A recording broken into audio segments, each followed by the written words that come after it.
what's up, everybody? It is me, Sean Tank Top, and welcome to Lovecraft Country Thursday live streams. I'm over here at Casa de Tank Top. I'm hanging out with my good friends right down there in the bottom Brady Bunch bunker. What's going on, Dustin and Morgan? How y'all doing? Hi. We're doing good. We're doing good. Good to see you. I'm trying to get everybody. Right, totally. And we are, as you can see, we have a new face, like another very special guest this week for this discussion. We have brought along with us Maria, aka Ballamore Dollars, which is like one of my favorite fucking Instagram handles ever. Is joining us, and Maria runs a really awesome podcast that is called Lovecraft Country Crossings. Yes. Right, and that's a weekly recap podcast, right, Maria? It is a weekly recap podcast with me and my friend Megan. We're both very nerdy girls who are into this, and so we tend to talk a lot. So it does. No, I remember what it is. It's exactly kind of what the thing that I really loved about the podcast, like when I first listened to it, was that it definitely felt like I think like one of our aims on our show is to kind of basically make it seem like you're hanging out with your friends watching the show for the first time. And what your show does, I think, brilliantly, and that just it speaks to you and Megan's chemistry, is it's like you're talking with your friend, like your friend at work, like the next day after you guys have both seen the episode. That's definitely our goal. Yeah, definitely. Yeah, I don't know. I love it, but it's like the balance of like you're talking with your friend, but you guys actually like go. I'm imagining you watch it like a million times because you guys like you recap. You stay on topic. We're like our problem. We are always meandering off into the clouds. Like it's hard to do a recap. We meander off into the clouds? What the fuck are you talking about? Like unicorn, roast beef, fire truck, whatever. You know what I mean? Like, yeah. Well, that's all thanks to Megan, really, because we meander a lot, but she's able to. But you know, just a touch. Well, no, I think it strikes a good balance, and that's where some good editing comes in. I think. Yes, exactly. That's absolutely. All her. Editing, the thing that makes us look even slightly professional and on topic. At least, definitely this crew. So in case everybody is wondering, right at the top of this thing, we're going to be recapping episode 5 that is entitled Strange Case. It was directed by Cheryl Dunier. Am I saying that right? It sounds, Dunier. And it was written by Misha Green, Jonathan Kidd, Sonia Winton.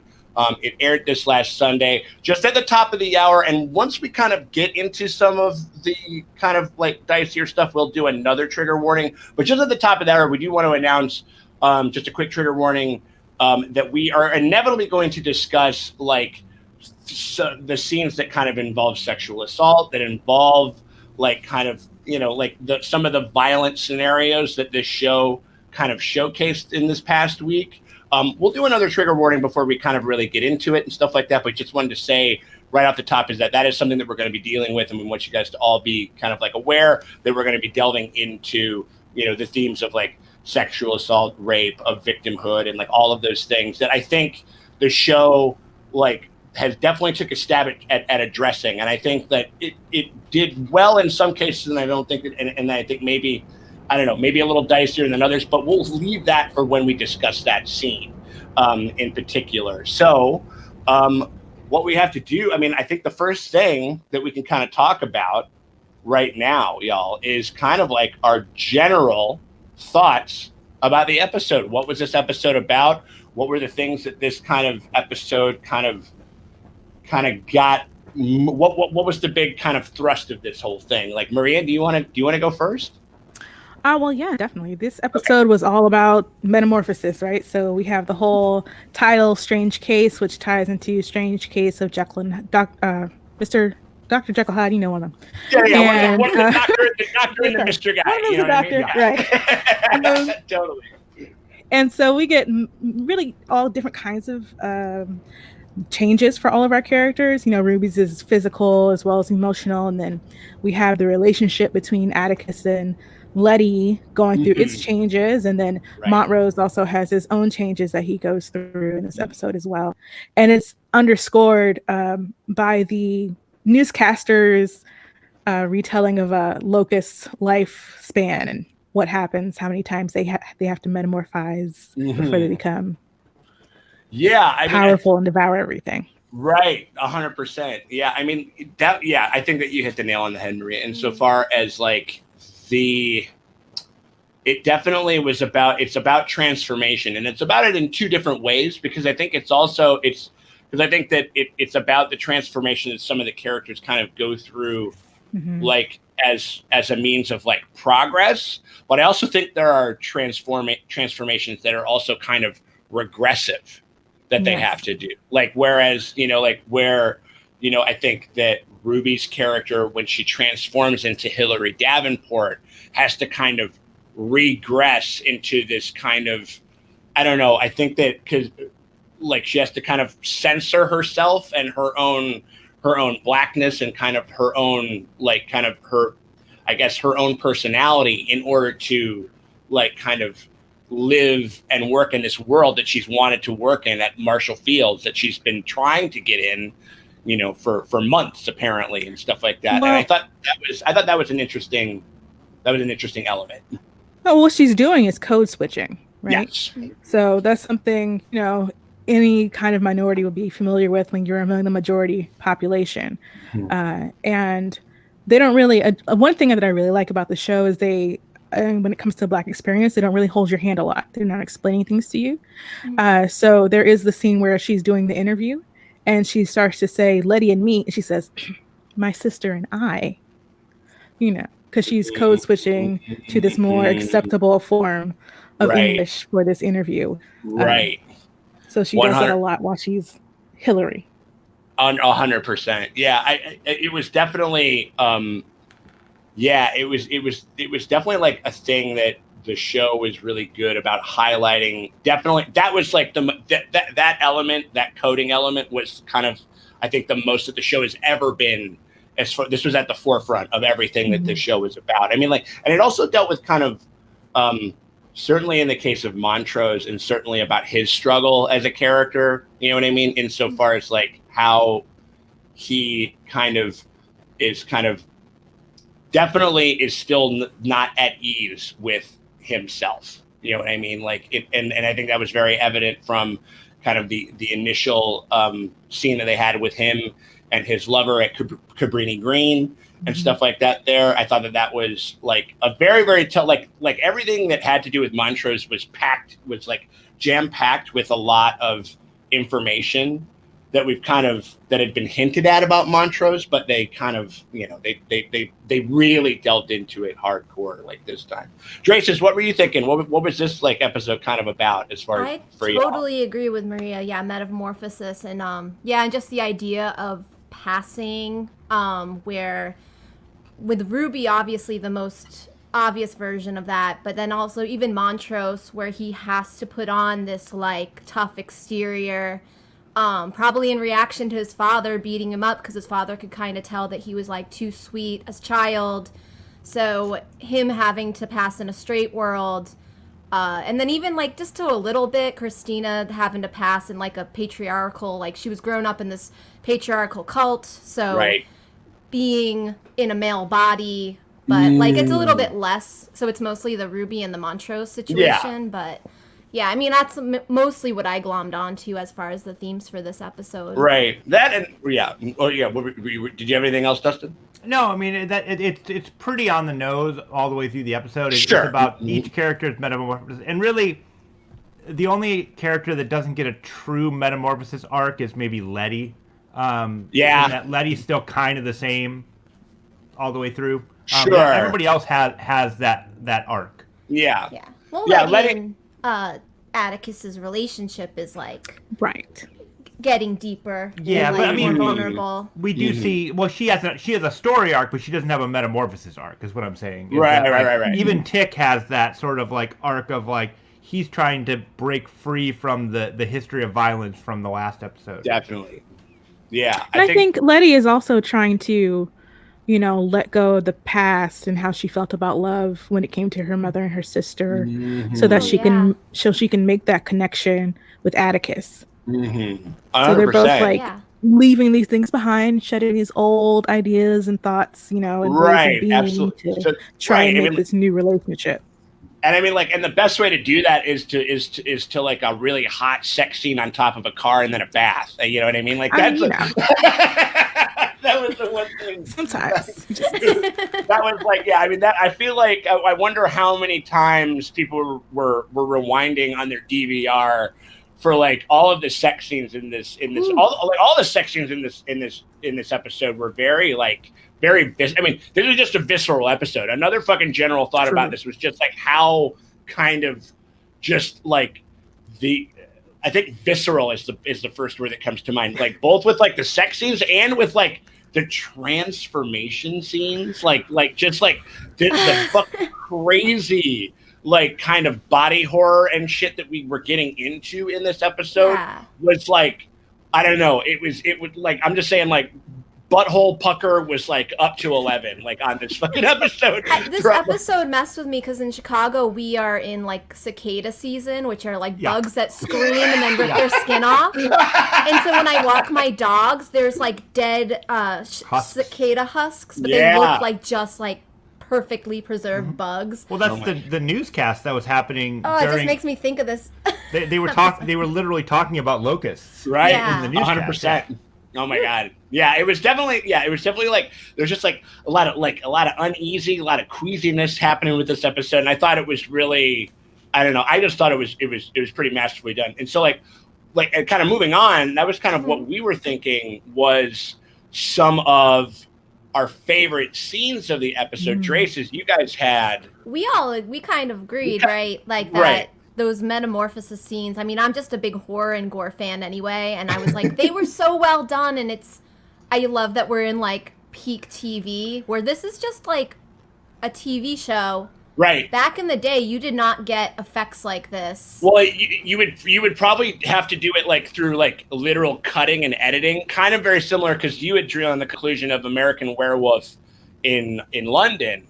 Yeah, Morgan, and which like as a child that impressed the hell out of me. Right, and like, whoa, and it still is impressive. But like this whole like the very like there was even like it looked like I do remember when Hill Ruby, let's call it. Do you want to call her Hill Ruby or do we want to call her Hilla Ruby? I think it's yeah. Hilla Ruby. Like when Hilla Ruby was kind of like it looked like she almost did like a hair toss, but like her whole face came off. Yeah, that was so good. Oh my god, that was incredible. I mean, like, yeah, the transformation scenes were some of the big highlights as far as like being a horror fan, and just like they were really impressive. Like they looked really good, super unsettling. I don't know. Yeah, it was fucking scary. It was weird. It's like, how about you, Maria? What did you? Who were you thinking as far as your favorite scene of the episode? Well, my favorite scene was definitely the ballroom scene. Hell yeah. I can't like recall seeing anything that sort of even remotely comments on the life of Black gay people in the 50s. I can't recall anything like that. So I really loved the scene. It was beautifully shot. Like everyone was dressed to the nines. They're having a great time. Montrose gets baptized in glitter and stuff. That totally was. Absolutely. Yeah, he even had the thing where he fell back, his arms were outstretched, he was lifted by the community. His community is literally lifting him up, and he's being baptized in glitter. Like, even though we don't really get to kind of examine that more, which I would kind of love to do. But I thought it was just beautiful. Just absolutely. That was a lovely sequence. You know what I mean? Like sequence with sequins. Did you guys have a hard time with that scene? I on my second watch, I was able to relax and just enjoy it. Yeah. On the first watch, I was still mad at Montrose. Yeah. Oh no, I'm on team forget Montrose forever. Like, I like this scene, right? It's not really about Montrose for me for this scene. Yeah. If he had not killed Yahima last episode, I would definitely feel so much more for this scene. But as far as just like the shots, the costuming, the people, the music, and the way it was done, That made it one of my favorite scenes. But as far as the body horror is concerned, when she first starts to transform away, on that plastic over carpet, and you see Ruby's eye in her mouth. Okay, all right. Now we're not catch that. We're gonna just so because usually we save the slow motion scene for the last bit of the thing. We're gonna have to bring it up. No. I'm with it. Okay, so we're doing because you forced my hand, Maria. I'm with it. I'm all about it. No, because because this was gonna be my slow-mo scene for the week, because I never would have caught it had I not, I think, saw it. Somebody had screenshot it and put it on Twitter, and that's how I said. So this is the first kind of metamorphosis scene that they have in the show. It comes super duper early, and I had to slow this down by 10% so we could see it, but check this shit out. So this is, you can see when we start to, as Hillary opens her mouth, you can see the eye. Oh, that's so subtle and creepy. Inside of her mouth. And you can kind of see like her mouth kind of protruding a little bit like onto the side of her neck that way. I'm going to play it again just because we just need to see it, because it was just such an amazing move that lasts for, I think, literally only about like 5 or 6 frames. So it's like a blink and you miss it. A blinky and you miss it type of type of a move. By the way, haven't seen it in a while. Let's just say.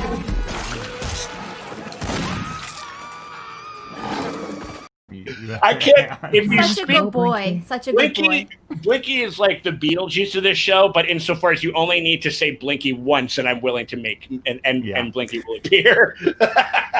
But that was my kind of slow-mo pick of the week, Marie, just because it was such a subtle, cool little touch that I don't think that I probably, if had it not been for some crazy motherfucker on Twitter who like, who hadn't caught it, you know what I mean? Like, or like, I probably would have missed it. That's how I spotted it. So I thought that was a fantastic, that was the best one. Well, so we got some of the super chats coming in. Thank you to Luminara 843. Thank you so much, y'all. We will definitely get into what is your other. Ooh, okay.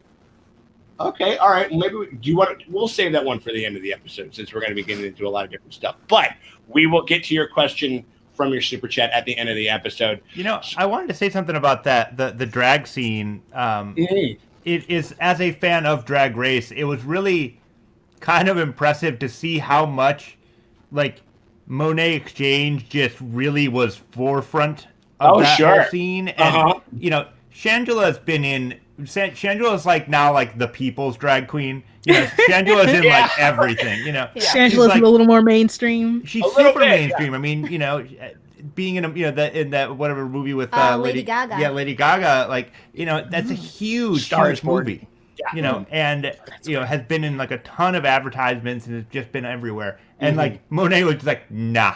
I got this. Coming for the people's crown, right? Yeah, it was awesome. I was glad for Yeah, it's so. Oh, and also the Asia O'Hara cameo. You couldn't see her, but her butterflies. She was off screen, but her butterflies were there. Oh my god! Yeah, so, but like also, oh sorry. Also, one in the green dress was an actor from the show called Noah's Ark, which is one of the first shows that have like a black gay male cast as the stars of the show. Yeah, I was wondering. I'm gonna have to look up that. Yeah, I was wondering if they picked people specifically for that scene. I was kind of looking. I rewatched it this afternoon and was watching to see if I recognized anybody, or if they had like brought in people from like different legendary like, you know, ballroom scene people or anything like that. But I didn't recognize anybody. I figured, you know, Twitter was going to be all over that, but I didn't see anything yet. Right, 100%. Well, that's good. Noah's Ark. Make note of that. I got to look that up. 100%. Yeah, I mean, to your point, Marie, I mean, like, that was the other thing, is that I will say probably our initial, because that is the thing, like, when we're doing our reactions, we haven't seen the episode. We've never seen the episode before. So you're getting like our first kind of very visceral thing. And I guess I just am still kind of hung up on not even this. Now I'm not even that. I mean, I'm mad at the character of Montrose, but I'm more like kind of angry with the writer's room than anything else. As far as what happened to Yahima and kind of like how they were just so jettisoned away. And I think that's kind of more of what carried through, because that scene in itself, like you were saying, kind of like compositionally, the music, the lighting, the opulence of the whole thing, just like, and also like this kind of keyhole into a world, you know, the 50s drag ballroom scene in Chicago would be, I think, you know, is something that you don't see a lot of representation for. So it was amazing in all of those aspects. It was just kind of with this, I don't know, I guess we're just still wrestling with this fucking decision that they made, like, you know, dramatically, you know? Yeah, I mean, I'm always going to be wrestling with that. I mean, that really broke my heart and kind of ruined the episode for me, how they treated Yahima, especially considering the fact that Yahima's not even in the book. So they just made up this character, this super marginalized character to just kill. And I just, I hate it when it happens in other movies and stories, you know, with other minorities. And I'm just like, how are you going to do this? Right. Yeah, I guess that was so disappointing for me. Yeah, I mean, it's one of those things where I think that, and like we've said before, like we've said on our videos and like you guys have said in your podcast, where it's like you can, and how this show, it's almost what the show is about, is the fact it's like you can have some beef with the things and the pieces of art and the shows and the stories that you love. Like, you know what I mean? Like, that's not a mutually exclusive thing. Like I was saying, like every single franchise that I've ever, like, you know, truly loved for a long time in my life as a nerd, like, has disappointed or pissed me off in multitude of ways. It's a, you know, it's a love affair, and like, and it's, you know, and those things can be messy, and those things can have mistakes in them and stuff like that. And I don't think that it's necessarily, it's just kind of been one of those things where it's just like a piece of, it's like a kernel, it's like a corn kernel after you've been eating popcorn. It's just back there, and you kind of can't really as far as the writer's room, especially I'm like, oh, sorry, no. Especially considering like the whole premise of the book and the show is to kind of subvert all these things that Lovecraft did himself, and then you just use this trope, and I'm just like, oh. It's like, it was like Lovecraft's ghost like haunted the writer's room for like an afternoon. He got in there. Like, you know, like, or whatever. Do the expected. It's the little Kermit in the Hood where it's like, yes. We need to be better about like, you know, protecting and subverting these tropes in American popular fiction. And then, you know, people in the chat are all kind of chiming in, you know, saying kind of similar same things, like, welcome to Lovecraft Country, you're not going to love every character. Yes, 100%. And you know, Morgan said something, you know, a bajillion years ago that it always sticks with me. She's like, I'm looking forward to the day when, like, you know, she said about women, she's like, when women can be bad directors and make a bad movie. She's like, I want, and she's like, she said, like, just the idea that I just want people to be messy and be who they are, and not every character has to represent the best of everybody. That's my paraphrasing of what Morgan said. Having the freedom to create stuff, and like the freedom to create stuff is you're going to have a misstep. Yeah. But it's great that you have that room. Like, I want the Black Michael Bay. Oh my god! Make at the greatest, like, some of the fun, most craziest shit ever, and then sometimes it's kind of mediocre. Like this is like, yeah, right. Like, and they can consistently keep getting work. Right. Like one misstep doesn't take your name out of the running. You know what I mean? Whereas like Jordan Peele can make a bad movie. It's okay. Like, I mean, I'm waiting for him to. He hasn't yet. But he hasn't yet. Let him do it. Tyler Perry. Oh yeah. Okay. Okay, we got him. There we go. Yeah, that's what I'm saying. Is Tyler Perry like the and now it gets to like Adam Sandler for like is like that kind of like he just makes like kind of like comfort movies. He churns them out and kind of has a very kind of tried and true formula. Yeah, it makes tons of money, so it's like cool. Yeah. Tyler Perry. I was a little salty at the writer's room at the end when they like kind of put the thoughts and prayers in Letty's mouth for Yahima. And like, did they really just do a thoughts and prayers right now? Yeah. Where she's like, I'm praying for Yahima. I remember that was a character that exists. Right. Yeah. Or she was when she was in the bathtub and she's like, I'm just saying a prayer for Yahima. And it's just like, she's like, I'm trying to find a prayer for Yahima, but I don't really believe in the Bible or whatever. And I'm just like, right. I mean, I liked the insight that gave me with her. Is it like her religion is kind of tied up with her stuff with her mom? Yeah. So I did like that it gave a little bit insight on that relationship. But as far as Yahima, they deserve better. Yeah, 100%. Yeah, that's true. I mean, that brings us to, that's kind of like the things that we sort of like, like the things that we weren't enjoying. But we also have what we've called, like, what we like to bring up, which is our episode MVPs of this week. Of which, I know that we got ourselves a couple. Maria, do you have an MVP for this week? Who were you thinking? Let's see. My MVP for this week was definitely all the makeup and the special effects artists. There you go. Body horror was incredible. Like, I don't really watch a lot of horror movies because they just don't scare me. And I want to be scared, so, but watching this, I was just like, stuck. Like, this is really gross and kind of horrifying, and I cannot turn away. Like, it was more of, I think it was because it was fascinating in the way that it was kind of like there could have been like a pretty easy way for them to just, they could have done like a Mission Impossible type of a move where it's just like, I've been summoned the whole time, and they just kind of take off the thing. But like, you know what I'm saying? Like, but this was just like, it was such a inventive kind of gnarly way, because it also reminded me of The Mummy from 1999, like the little scarab guys that would get underneath your skin or whatever. But it's like a whole ass human being, and like, and you have to, but again, like, you can kind of see their faces coming in, and like, oh Jesus! I mean, everything from the bones cracking, right? And it just feels, it seems like you can feel it, like, Yeah. And the way the skin plops as it falls off. I love that part. That was my favorite part, was the way that, like, the skin just, like, sheds off. I wish I had been part of that team where, like, the animator was like, hey, watch this. And everybody's like, oh! Jeez! Do it. Right. That's the worst thing I've ever seen. We must have it. Do it. Yeah. Actually, I'm going to highlight, this is a super chat. We'll just get to it right now, just because we kind of, we talked about it just very recently before, but it's right here because we were just talking about that scene. And this is an interesting point. CJ points out, fascinated that Montrose didn't really talk.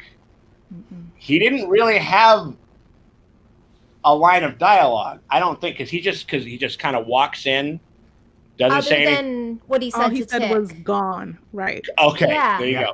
Okay, so he had like like one, literally, it sounds like one, one line. Which, I mean, I don't know. You got to. I will say, like, Michael K. Williams acted his ass off in like all the scenes that he was given, as he always does, and as he's just so fucking committed and such a brilliant actor. But he probably was pretty stoked. Where he's just like, awesome. I don't have to remember any lines. This is great. Woo! All right. Well, let me take a look at the script and done. Okay. You know what I mean? Like, totally. But no. Dracis, you guys were saying the same thing, that it was the MVP. Who were your MVPs of this episode? It was exactly what Maria said. Was basically the whole and whoever worked on the transformations. It was gorgeous and disgusting and scary. Yeah.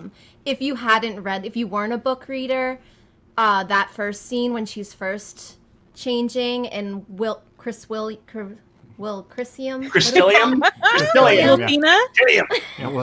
Wilstina like pulls out that knife with that Dexter room, like, and you see him pulling goo off of, like, I would have been so scared for Ruby and been like, what is going on? Right. It was so good. I don't know. So totally agree. Also, my dude was definitely giving me with that blue kind of like shirt and with the white collar and the gloves and everything. I was getting some big American Psycho vibes from that. That's exactly yes. I'm gonna start talking about Pat Boone's discography. You ever listen to Pat Boone? Like, and he just starts dancing. Well, he's around in here. He is in this episode. So. I know. Yeah. Some people prefer the Little Richard version of Tutti Frutti. I much prefer the Pat Boone version. That is your red flag. Like, Right, oh, absolutely. you know what? I left my oven on. Gotta go. Yeah, right. Well, absolutely. Or like, well, no, or except like as soon as he was done, kind of pulling off everything from Ruby in the first transformation scene, he'd just kind of get up and be like, "I have to go return some videotapes," and he was just fucking out. You know what I mean? Like that's Were videotapes invented then? Oh wait, no, not videotapes. It's like I have to go. I have to go return some library books, and they fucking. There you go. There you go. Yeah, that totally would have fucking worked out. Yeah, I mean, like, it's pretty unanimous as far as the MVP, and like the other one that we like to do is the MVP on the sly, the low key MVP. Did we have? Who were we thinking as far as that? I know I had one, but what I want to know who your low key MVP was. Mine would be Tick. Tick? Honestly, Oh, yeah, wow.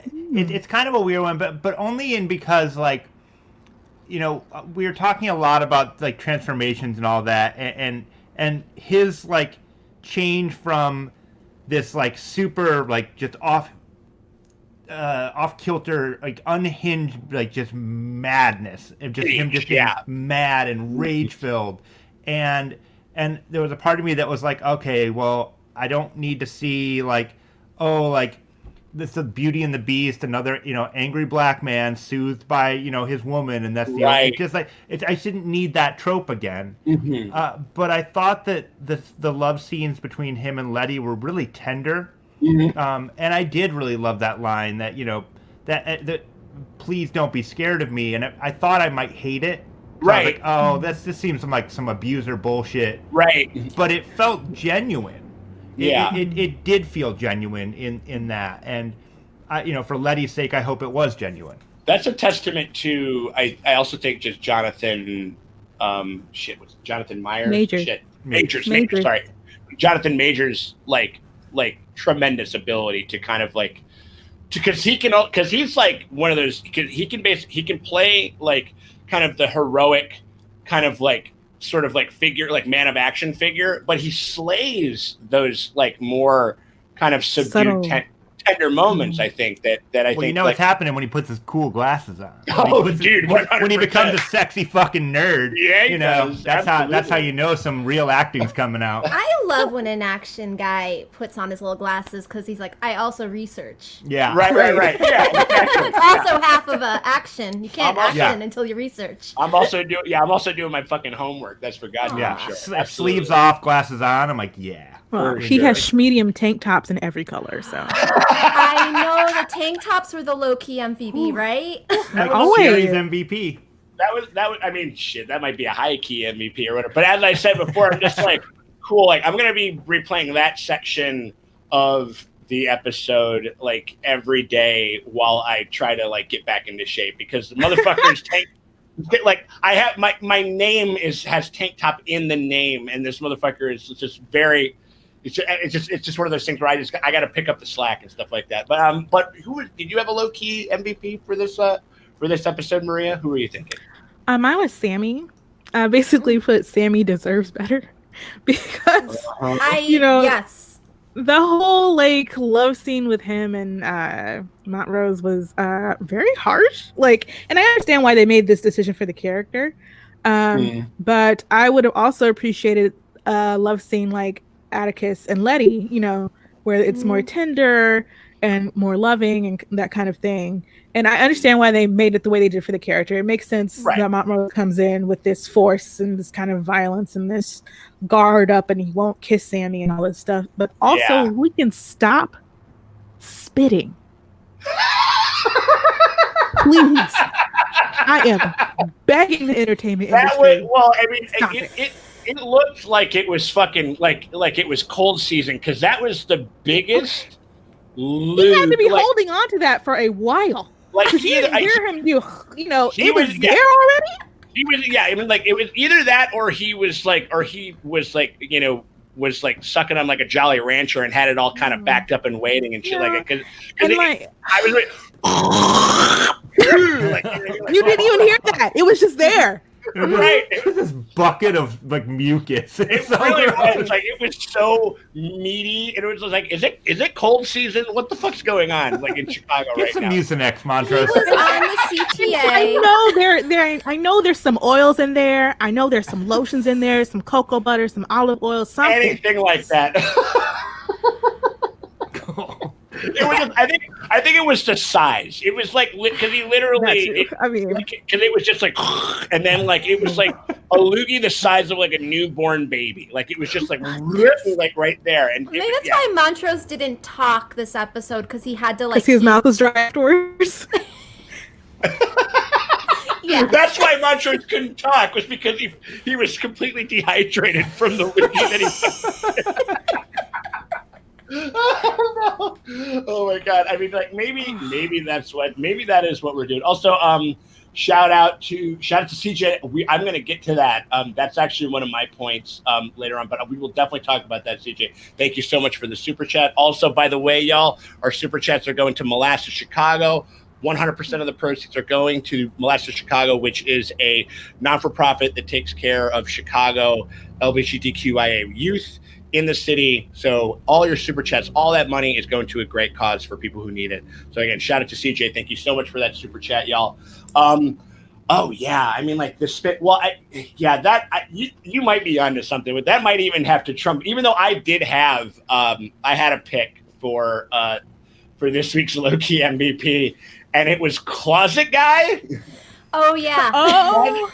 Closet Guy was a little bit of a low-key MVP just because like I liked like kind of, not that I enjoyed being there, but I just enjoyed like there were a lot of weird things that were sort of illuminated and hinted at in this episode. First off, it was just like that was another kind of a Goonies reference because that reminded me of when Chunk got locked into the freezer with the dead guy. Oh yeah. That's kind of what it, except for this guy's alive and he's got no tongue and he's got fucking weird Frankenstein stitches all over him and shit. And he's loogie gross.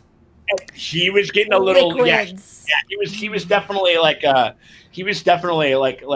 soggy boy. Like as far as like some of that shit goes. A soggy boy. He's a soggy boy in there. You know what I mean? Like he's just. I mean, it's got to be kind of hot in that in that one closet and shit. And like. And I love that scene because it was just pure. It was all of these great kind of horror tropes sort of like mixed into this kind of a goulash of this really fun. Because it was also kind of funny because like was I the only one where I was like when Ruby was going what like when she was doing that shit I was kind of laughing a little bit when I watched that scene. She was trying so hard. She's trying to keep herself from throwing up. She's trying to keep him quiet. Mm-hmm. Right.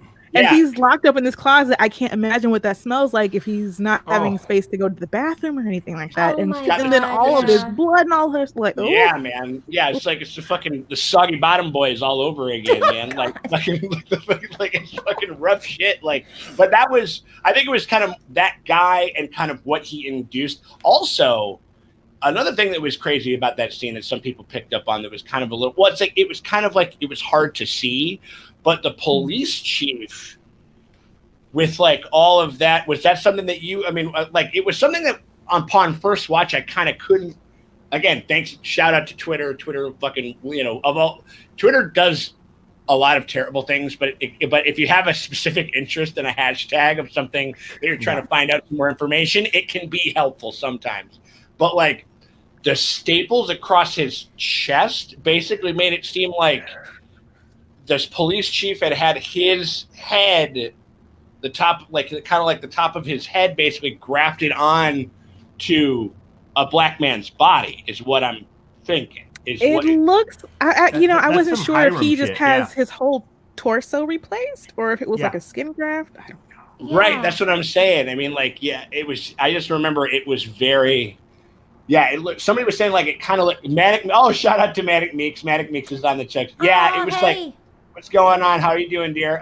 Yeah, it was like, it looked like it was, I mean, that kind of brings, that's a very Jordan Peele thing too, kind of like as far as like Get Out, where it's like, like I look down on you, but I want your physical ability and like your physicality and stuff like that. And that was kind of like, I don't know. Or your culture as we see later. Oh my God. Their little field trip. So it's, it's like, oh, don't like you, but I want everything. Gimme, gimme. Right. Yeah. A Just little how bit. Yahima said, like, hungry. That's right. Like, yeah. they're never not hungry. This kind of insatiable. It's like what you think about like some dickhead like Jeff Bezos, where you're just like, what else do you want? Like, what I mean, after you hit like $500 million, like, shouldn't you just get like a plaque that says like you won capitalism, and then just like, and then you're done? Like, you know what I mean? Like, it's kind of weird. You know what I mean? So that one, I remember. Yeah, the Closet guy was a little bit of a low-key MVP for me. Yeah, and I in the chat, Wordy Wolf, this is hilarious. What do you got? Closet guy still seemed racist despite being a tortured and resurrected corpse. I thought the same thing. And it's funny because you're like, yeah, that clocks. Yeah, I was like, right. oh, I did not feel bad for him because I'm like, yeah, he's probably just did something. He's just right. Yeah. Or no, that reminds me of what was it? Looking Glass and Watchmen. It's like, well, was he racist? Oh, like, well, he was a white man in the 1950s. Like, you know what I mean? say that because that guy kind of looked like that actor. He kind of looked like Tim Blake Nelson, right? He does kind of have that kind of long, like, I'm from Oklahoma, and that sort of look. We've already kind of talked about the fact that, just because we know that that Uncle George and everyone were originally from Tulsa, and that there's like a shared Watchmen universe with Will Reeves and shit, which would be fucking amazing. But yeah, so like maybe that's another connection. It's always fun kind of watching some of the, some of the like kind of the overlaps that this writer's room and that writer's room kind of had, you know what I mean? But yeah, so that's been our low key MVPs, pretty damn good. So now we're going to go on to another one, which I think is always fun for this show, what this show excels at in a fucking tremendous way, which is favorite Easter egg or detail of this episode. I know that there's a lot out there, and I think that we all got some interesting picks.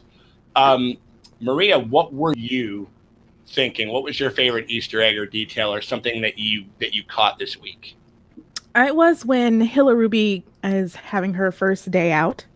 And she goes to get some vanilla ice cream, which just seems like kind of benign and like just like, why would this be in here? But I was searching around about vanilla ice cream, and I found this article by, I believe his name is Michael Twitty. He's a food historian.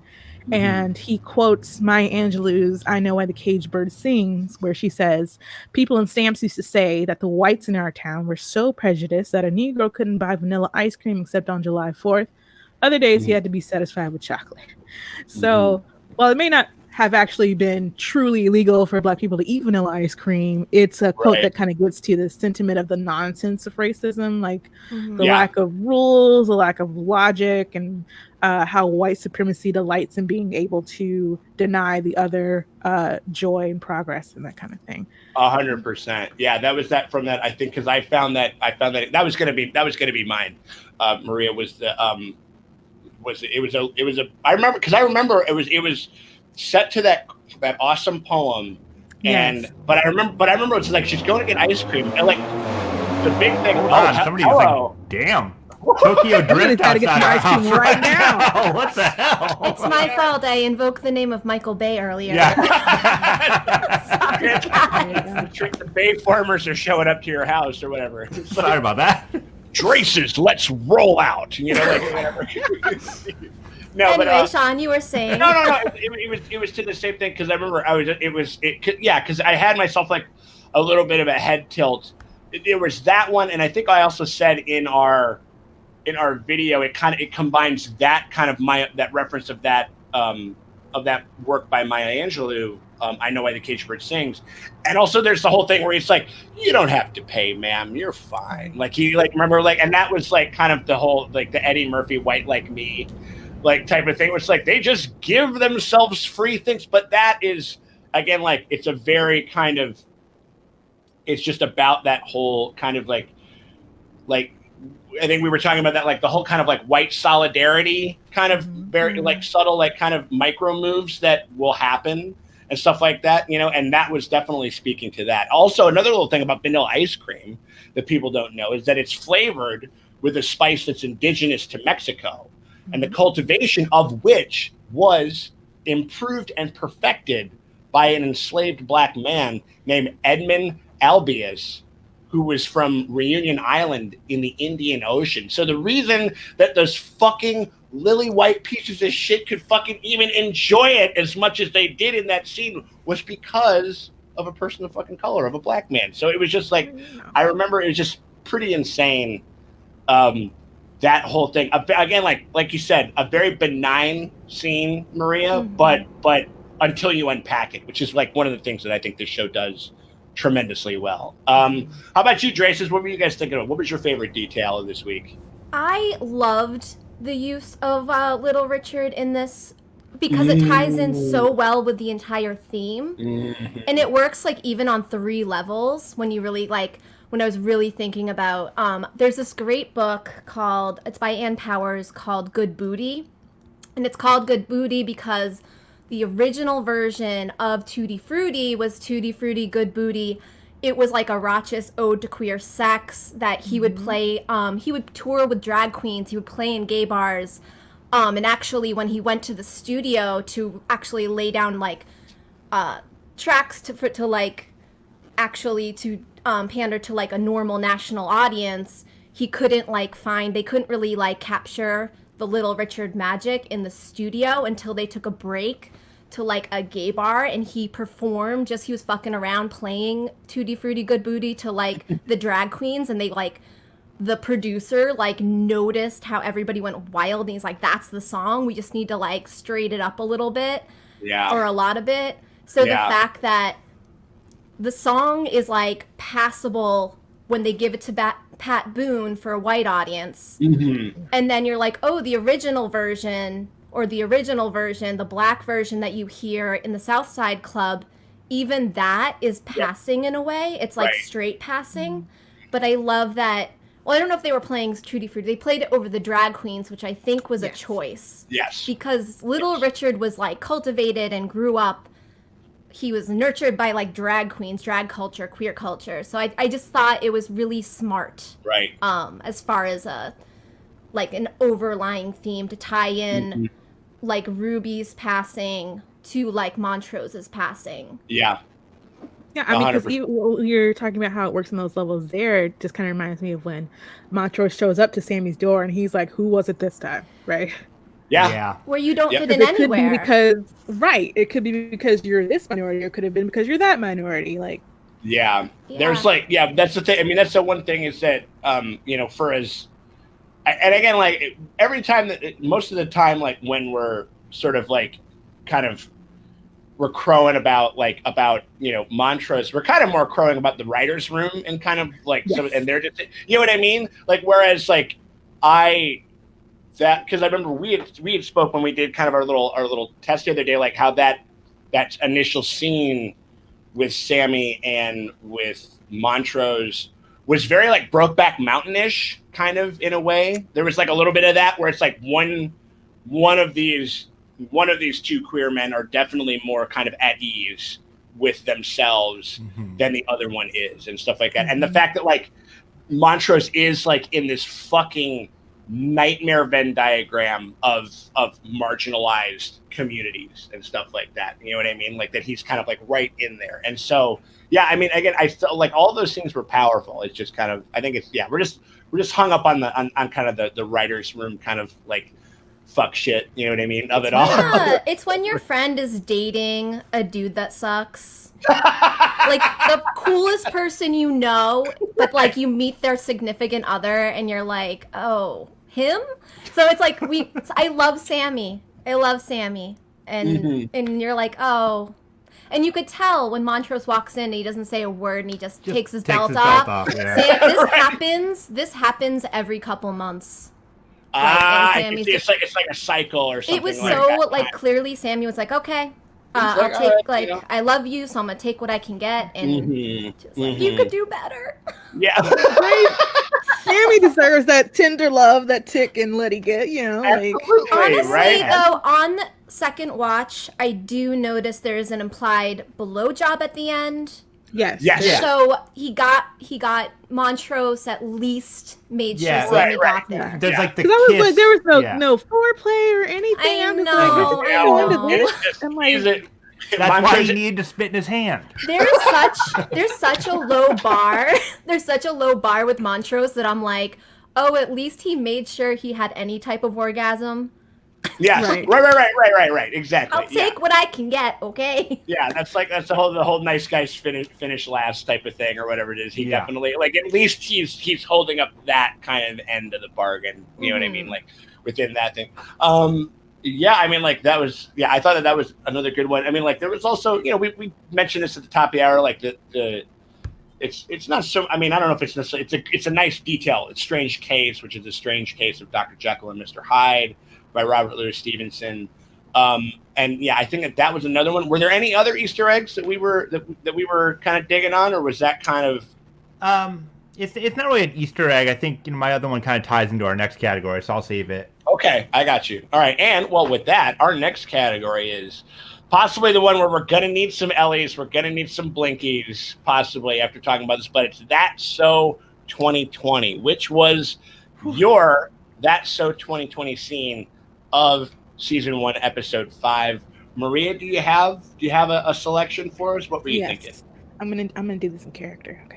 So. Okay. Oh my God! We get a performance. All right, a dramatic reenactment. I like it. It's a first. Somebody's got to have some fucking bravado on this show. Like, all right. So here we go. What do we got? Of course, she's not qualified. She's a Negro. What? At least I use the more polite term. And scene. Oh my God! So that was, and that was one of the. Was that one of the co-workers at Marshall Field? Yes, her name is Barb, and she wants a cookie because she didn't say the N-word. Yeah. Way to go, Barb. Well, no, and that way to have restraint. Seriously, well, no, and that's another thing that I think that this show does very, very well. Is so far as that it, because I think like a lot of people kind of, they have like a very kind of, I don't know, I guess kind of cartoonish vision about kind of what, like how white Americans were dealing with racism, like especially in this time where people were like, oh, that was just like it was the South that was really rough. Once you got up to the North, it was okay. And it was like, yeah, they may not have called you the N-word, but it was all there. The machinations were all there and working and stuff like that. Unless, of course, like they would actually get angry. But like if they were giving you that kind of polite Midwest bullshit, but with they've been doing that the entire show, like even with episode 3 when Christina comes up to the house and they've written black on the sidewalk, and I was like, that's how you know we're in the North, because had that been in the South, that's not what that would say. Yeah, that's true. Right. It's like even their signs where they were like outsiders, not right, wanted. Because we're a woke neighborhood. We're a woke neighborhood. Right. Right. Yeah. I'm not racist. I just don't, they're just like undesirable and bringing down people. It was undesirable. I don't. Yeah, that's that fucking bullshit boomer thing. I don't care if you're black, white, polka dot, blah blah blah, whatever. It's just like, well, no. Actually, let's think about what the fuck you're saying there, text. Like, and let's like get into the nitty gritty of this. I mean, like, and I thought that, I think that was what almost everything in Marshall Fields was kind of about, and everything about like in that crew. That was the big central point that they were kind of trying to, I guess, like I think examine with all of those scenes. So I think that's very well said. Yeah, that everything about that whole encounter with her coworkers was so 2020 because it's still going on. Oh my God. Like the field trip to will you take us to the South Side clubs? The safari to the South Side because they're animals. Yeah, that's right. Yes, the safari. But also, when Barb goes home and if anybody ever accused her of her being racist, she's like, "I'm not racist. I went to the South Side one time." Not even that. She would say, I have a black friend. We work together. Her name is Tam. Yeah. Yep. No, that's such. I mean, I grew up in New England, and they don't think they're racist. They're like, oh no, that's Southern, and it's like, no, it's even. Everywhere. I prefer be openly racist because like this like coded language shit. It's like it's just as damaging and it's just as shitty. Right. And like. You try to like call it out and then Right. they like shift or like no, like Yeah. Honestly, that's like the biggest thing that I've personally had to grapple with over the last like decade is, you know, I grew up in a suburb of Chicago, and like I'm just gonna say it. I'm gonna call them out. My family is suburban racist, but suburban racist is fucking racist. Yeah. And it's like, sorry, mom. Like when you say something, like you don't mean it to be, but it is. yeah. Like it just. And we've all had to have these hard conversations, like when your family member says something before, you're like, oh, it's covert race. No, it's racist. And you're like, no, that is racist. Here's why. And it sucks, but you have to have those conversations because this is how this shit keeps going. It's why this particular piece of your storytelling and the story, I think, is so important because, like, I think, like, I saw this on this whole thing on the Lovecraft Country subreddit, which I think is really cool and like is a bevy of great conversation, which is not what you can say about a lot of Reddit. But you know, it always depends on the subreddit that you end up going to. You know what I mean?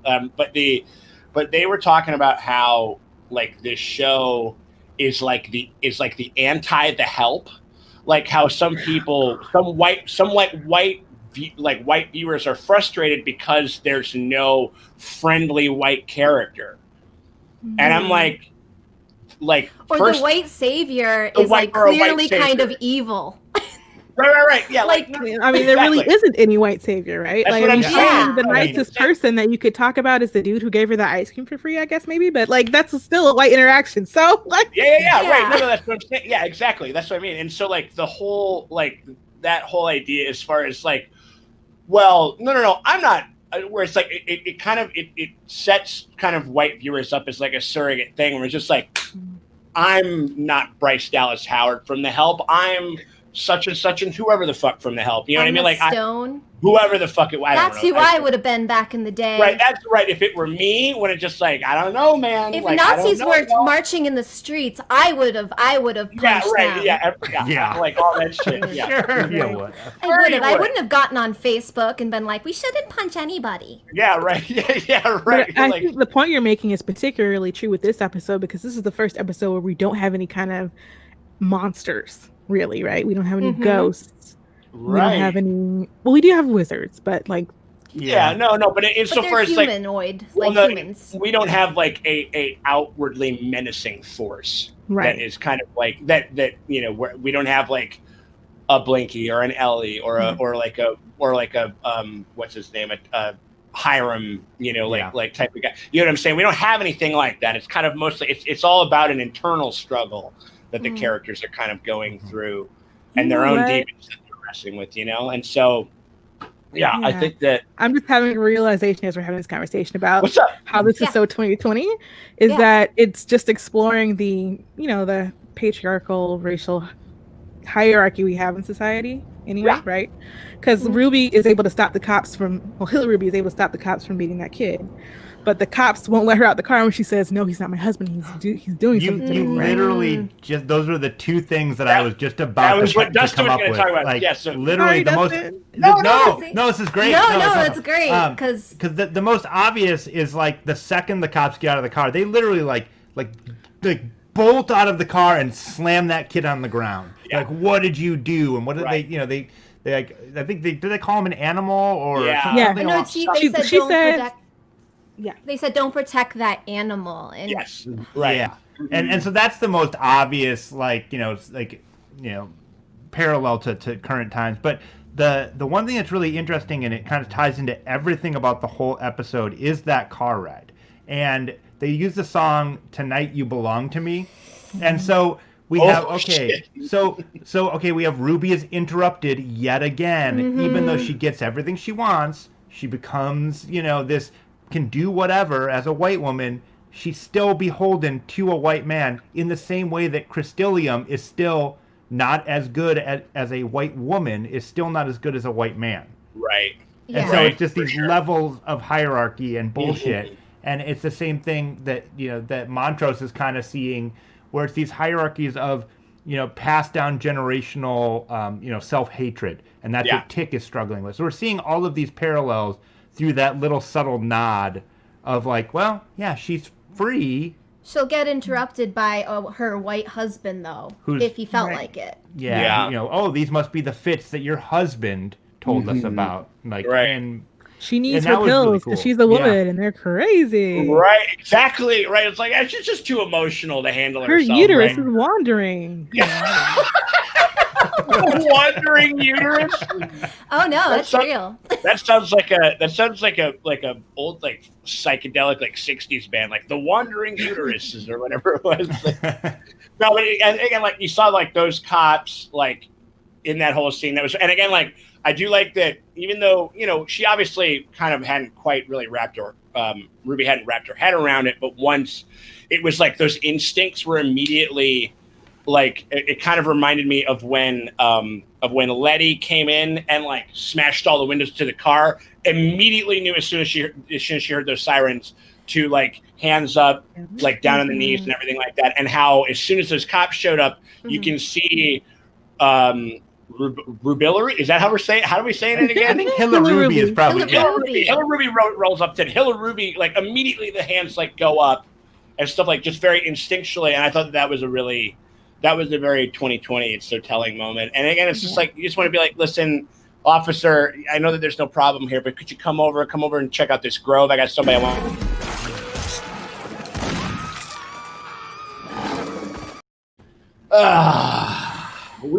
We could have used one in this episode, especially in that opening section. It's always good to see Blinky, but there was definitely, I love that Tonight You Belong to Me touch though. Like I remember somebody else brought up that like I didn't catch it because I kind of gave up on the show, but it's used a lot in American Horror Story. Big time, yeah. But I really love the Bernadette Peters version personally. There you go. The one with the jerk. From the jerk. I love that one. I love that song, and that's why I was like, I don't want it to be associated with this. Patience and Prudence, they're creepy. So I know. Just lean into the Bernadette one. Yeah. You can keep the Bernadette. Yeah, it's all. Well, again, it's like we were talking about. Like it's all about like sometimes the version of a song can be like kind of like pretty cool or kind of insidious. Like let's keep the Rudy Tooty. What was it? Rudy Tooty Big Booty. Good booty. But also a great version. Also, Montrose could have used those lyrics because it says it has a lot of lyrics about greasing it. The original song, and it's like, if it don't fit, don't force it. Listen, it's basically a manual on how to have and how to not have. How to not have. If it don't fit, don't force it, or grease it up at least. There you go. Montrose could have used the original version. Yeah, no, when Montrose heard it, he thought the lyrics went, Tutti Frutti, That's what he thought. That's what he heard. Never do that again. It wouldn't be the show if I wasn't an asshole that pushed the growth out limit. That is for damn sure. Well, moving right along, let's clear on out of this here thing before I say anything that's anything too dumb. Moving on to, we got a couple. I mean, this is a pretty broad one, I'd say, but we got ourselves the Lovecraft connection of this fucking episode, which I thought, given the whole thing about transformation, and given that was sort of, and the thing within a lot of Lovecraft's work is that he seems like really fascinated, obsessed, what have you, with like the combining of entities that don't correlate. Like when you kind of in At the Mountains of Madness, when they see some of the first like kind of life forms, like in like this this cave that has never been fucking under. It's kind of a very kind of like Journey to the Center of the Earth thing, where they go into this cave. There's all these different animals, but it's like, is it a plant? Is it an animal? Is it amphibious? Whatever. He seemed like kind of obsessed with and afraid of the commingling of things that kind of aren't supposed to commingle. You know what I mean? Mm. Like unholy unions or something like that. And I think that was definitely a big point of stress and an anxiety for him, racist motherfucker that he was. And like the whole fact that is what a lot of this episode is kind of in more of like, I think like in more of a social kind of setting, and kind of in how ways that people are socialized, like it kind of deals with that. But I think that that's a big thing that was sort of on the table as far as like what this episode was kind of about. And that was definitely like a Lovecraft connection for me. Did anybody else have one? That was a hard one. Yeah. Did Lovecraft do Reanimator? Yes. Did he write the story? So I noticed that Closet Guy, I think he had an autopsy stitches. Something like that, yeah. And then they said that the dead don't, like, the dead always do. And you're like, did he tell you where he hid the money? So I think he's a reanimated corpse. There we go. So that's all I got. There you go. That works, that works. Did you have any Maria, or? Yeah, no, I don't really know Lovecraft that well. Sure. I tend to not read too many white men, to be honest. Yeah, it's kind of the move. I'm more of an Octavia Butler, N.K. Jemisin girl. There you go. Oh yeah. But it definitely gave me Invasion of the Body Snatchers vibes, and then also particularly the scene where she is transforming in the elevator, just screamed Hitchcock for me. Yeah, definitely. Yeah. Honestly, Marie, you may have a point. Like, I think maybe in further weeks, instead of Lovecraft connection, we should just do like horror genre connection. Okay, I think we can do that. I feel like I don't know Lovecraft that well either, but I do know horror and stuff. Yeah. So I'm like, I could dive into that. There we go. But yeah, that definitely seemed Hitchcocky. Yeah, because that would cover both, Lovecraftian horror and regular horror. And regular horror horror a little better. Yeah, which I think I think the show is more of a love letter to like the general horror genre than it is kind of like. I think that's the other thing. That's the other reason why it's been funny watching like kind of like weird like, I don't know, like Lovecraft, like Saltworks getting really pissed off at this show when it's just like this was never about that. It was more about it being kind of a remix and sort of looking at it through a different lens and in a different context. And you still have, that's the thing that kills me about people, like when you change shit and stuff like that sometimes, like it's one thing if you kind of like are doing an adaptation and you just kind of do maybe make like get the character wrong or what have you, but this was always clearly intended to kind of examine the tropes of this whole thing, not like be like, it's not like a legit one-to-one like Lovecraftian adaptation. If you're writing a love letter to Lovecraft in 2020, you might have some some problems. Totally. I mean, like he inspired a lot of stuff that we all that we love. But I think this one thing that this show is about kind of parsing that away from the man and being like, I'm going to take this, but I'm going to leave this behind. You know what I mean? I think Tick gave us the thesis in the very first episode when he's like, stories are like people. You don't have to always like love everything about them. I forget the quote, but no, that's a good paraphrase though, because I think that's.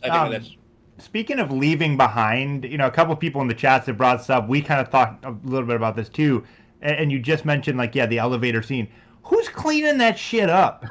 Nothing. So we actually did talk about this on the podcast. Okay. My co-host had brought it up. They're like, who is the poor janitor who had to come into this mess? What the hell? Because they couldn't tell anybody. Right. And so, maybe they probably worked a little overtime with a lot of peroxide, bleach, and ammonia or whatever. But they, just whistling, taking it out to the trash, like, cannot tell anybody about. Yeah, right. Or maybe they said like, all right, well, I'll take it all out and I'll clean it up for you, but I expect like $100 a week raise, motherfucker, and and I want making some job security. No, can't do that because the janitor is more than likely black. He cannot talk about what he had found. Yeah. Oh yeah. And then also, how is she exactly? So that's why Ruby takes her skin out from the club and brings it back to the house. Because you don't want to leave that on the south side. No, God. Really bad. Oh yeah, we found some white woman's skin on the south side. Oh God.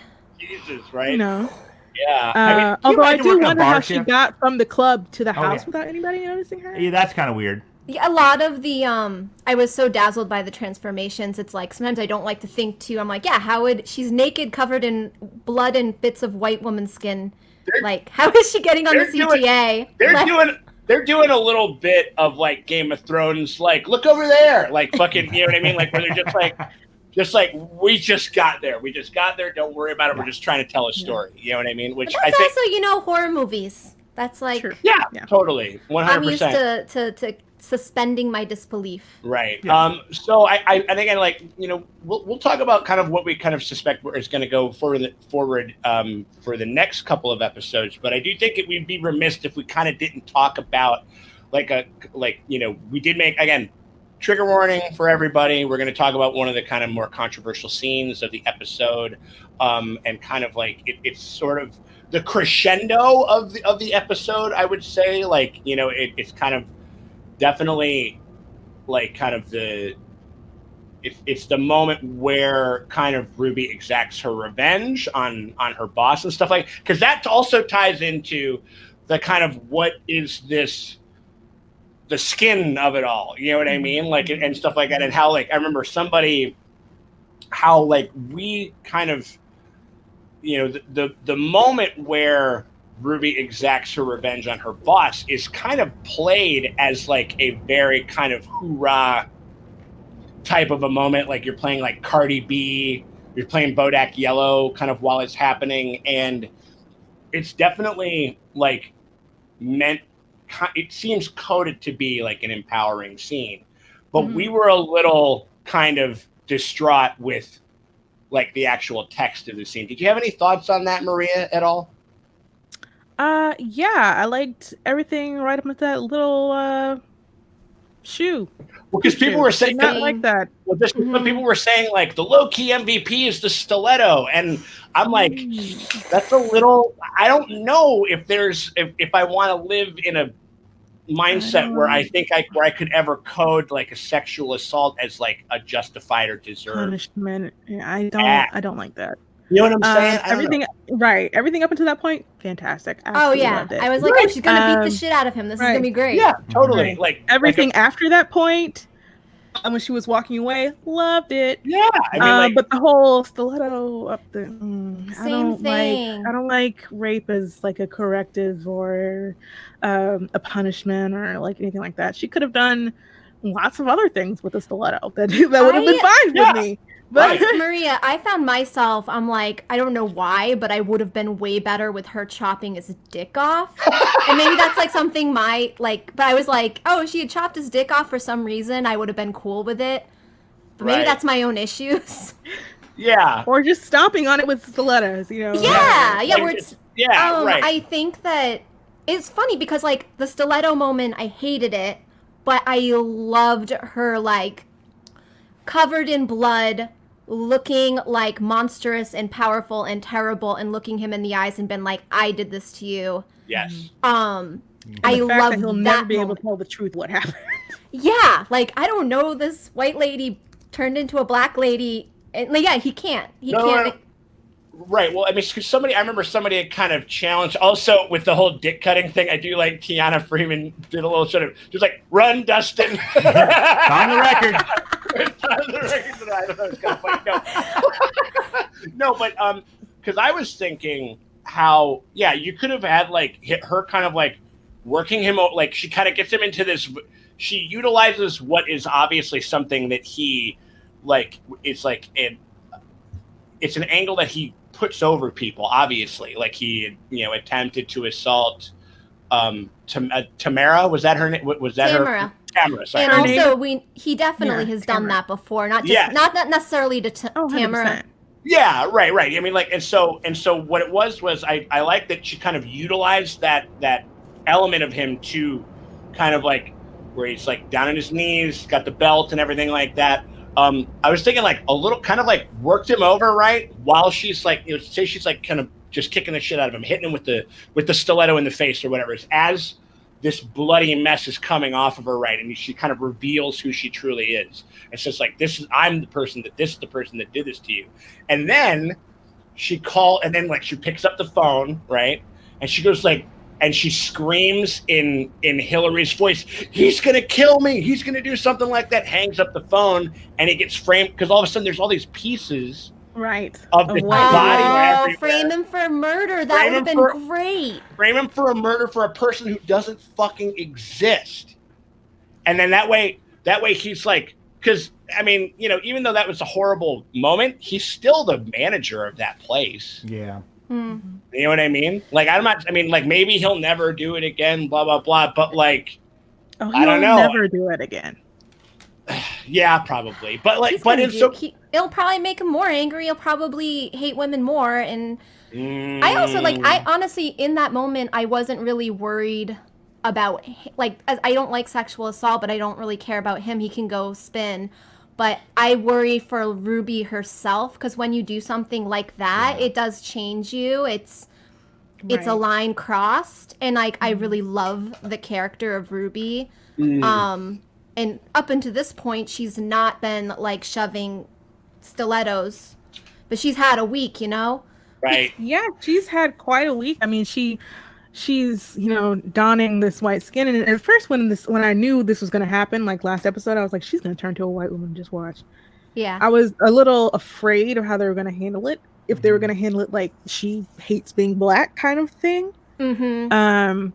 But it's not that. It's that, you know, she gets to operate without the anti-blackness being pushed onto her. Right. Right. Mm-hmm. So she gets to go and do all these things that she should be able to do anyway. Mm-hmm. If it weren't for racism, which is right. Yeah. It reminded me a lot of oh, sorry, let me interrupt. Okay. And you know, when she meets Tamara, she's really kind of on Tamara's side until she finds out that Tamara doesn't have these qualifications, which I'm not surprised at, because in the third episode, right before the cross is burning, she says, you know, I'm willing to work harder than anybody out there to get this job. You know, and if more people in the race thought like me, we'd be so much better off. And I was like, right? Yeah. Like this whole kind of bootstrapper, exceptionalist attitude. Well, that kind of reminded me of what was it? Bill Cosby, like pull your pants up type of bullshit. Yes, it is that kind of that pound cake speech he did. Yeah, or whatever the fuck it is, and then you're just like, wait a minute, hold on, like this is not. Yeah, it's like that's not. I don't know. I think it's a lie that you're sold in America, and it's also a justification for a lot of undercover, like subtle racism. It's like, well, if you really try, I know a black man who's a doctor. So why did he do it all right? And the fact that you lived in a neighborhood where you were slammed to the ground every 5 days for like standing on the sidewalk with your friends. Yeah. Why aren't you a doctor when like you're living like under this police state of like craziness? It's just like remind me of like James Baldwin when he explained why he moved to France and he lived in Paris. Where he was just like, in America, I cannot create because it's this constant, like, fucking with me or stress. And it's like, at least there's racism in France, but at least I can, like, breathe and not be scared to be killed. Yeah. Well, you can see through like the entire show when they're amongst a group of white people or white people around, they're looking at them. There's always some character that looks at them like, why are you here? Like when they go into the museum, there's somebody who does turn around and look at them like, what are they doing? Yeah, there's like the weird racist side eye. Yeah, and the whole third episode, you know, you see their neighbors just watching them. The neighbors like have no business to attend to, but to watch these people do nothing but live their lives, right? Right. It's like it's like they're trying to be like at like a cookout or something like that, just minding their own fucking business, and like that's a 2020 moment too, which is like, don't you have anything better to do with your day? Like, you know, apparently some people don't. Like y'all could have been having a house party that night too if you wanted to. Like I feel like. Well, it's like it's as white people, because we live in this like white supremacist society, you are socialized that everything is your business, especially like white men, and then to like also white women, because if the patriarchal white society is if it's working for you, you want to protect it, and that's where you get the whole Karen thing. It's because like this racist like male dominated shit has gotten you figured out how to game the system, and you're protecting the little power you have. So it's like it's like kind of like crazy. It's a microcosm of what is totally driving Christina in a way. Like, I mean, I think that she is trying to she's trying to upend like a certain element of the patriarchy, but she is definitely trying to and willing to do it at the expense of Black lives, of our Black characters. Christina is white feminism. Yes, exactly. Right. That, yeah, 100%. 100%. That's totally true. I do want to give a shout out. I mean, because we're having like this, we're having an amazing conversation here, but there's also an amazing. We got super chats. We got super chats coming up real quick. These aren't super chats, but I did love this transference in regards to the whole kind of Ruby revenge story that I thought was great. But from Marisol, like, I think a way of showing that shows that using the tools of the oppressor, in this case, the violence and the rage, will only make them just as monstrous. And I think that to some degree, I think that also what we've talked about before is that these characters are allowed to be imperfect. Mm-hmm. They're allowed to have those things, which I think it's like, because to be fair, we're not throwing out Ruby because we didn't like how this scene was written, or like this one particular, obviously, because I think it's also speaks to like how much we care about her as a character. But then this was a lovely thing. Allison Miller said this: the master's tools will never dismantle the master's house. Audre Lorde. Which I like, yeah, which I think is which is very good. But thank you to everybody who's had such a great. Oh, awesome! We got a Trump 2020. I get to fucking. I got rid of him. Did you block him? Nice, good. Oh my god, See you later. I love nuking people. Thank you so much for commenting, because then I know that I can hide you from the channel and you can never say anything on my shit ever again. I just love it. I just, it's so great. So anyway, let's go to our super chats. We're going to go back to our super chats because we know that everybody's been saying a lot of interesting things, and we want to thank everybody who's hit us up with all of their super chats. All of those things are going to Molasses Chicago, an amazing fucking non-for-profit. So thank you to everybody. First one we got is from Luminara 84.3. I like this one a lot. Let's put this one up here. The effects in this show are great. What is your favorite on-screen transformation? I really enjoyed the werewolf transformation in Hemlock Grove, which I think that's a really, really good. I think that's a really, really interesting kind of prompt. I was thinking it's another werewolf transformation, but it's probably like, I think it's one of the best ones. I'd say probably some of my favorite transformation stuff would probably be from, and it's very Lovecraftian, is The Thing. Oh yeah, those John are great. Carpenter's The Thing has some incredible practical effect transformations into like these kind of unknowable nightmare creatures, and stuff like that. And I think that was always a really great, as far as like good, like a good old school transformation type of a fucking type of a tick. That was definitely one of mine. Do you guys got any? I have one. What you got, girl? I think the first one that ever like really got me, where I'm like, oh, I can dig into some body horror. Like, even though if you ask me like, do you like body horror type stuff, I'd be like, no, but I love Jeff Goldblum's The Fly. Oh my god! Because it's a mix of comedy where he's like putting. Is it? And then well, because he's like when he's like storing his body parts in the bathroom. That made me laugh as a child. You're like keeping him safe, or like you lost a tooth and you're like, all right, I got to keep that away. Keep for it. You know what I mean? But I don't know. It was gooey. It was gross. I loved it. Yeah, definitely like that part where I think I even put a clip of it in our video where like he kind of finally becomes like a true like bug type thing, and you see like, and like I think it's like a part where like Gina Davis like tears his jaw off or something like that, and then all the skin just kind of falls off. There was so much of that going on in this episode. Mm-hmm. Very, very, very Cronenberg like type of business or stuff like that, which I thought was, which tremendous. And do we got any other transformations that anybody's thinking of? Yeah. So I had forgotten all about The Fly. Sorry, I apologize. And I actually haven't like seen a lot of body horror in my life. So, but that was one of the ones that I did see, and I was a kid, and like his teeth falling out, and I was oh god. Yeah, teeth falling out is always rough. You're like, not my teeth. Yeah, right. Yeah, but I had this idea when I was watching the show.